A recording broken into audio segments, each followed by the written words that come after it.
Bileren fasea oraindik ere ez da bukatu Inigo Urkullurentzat eta hala sindikatuen txanda da honakoa.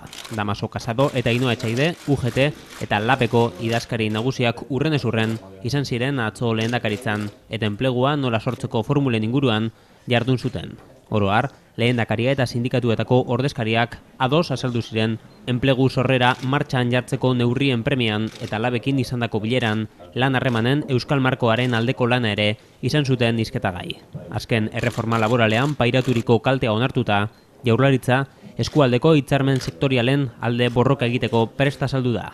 Gizarte elkarrizketa azken garaietan horren intermitentea berreskuratu eta egonkortzeko erronka ere hartu dute bere gain sindikatu zein gobernuak.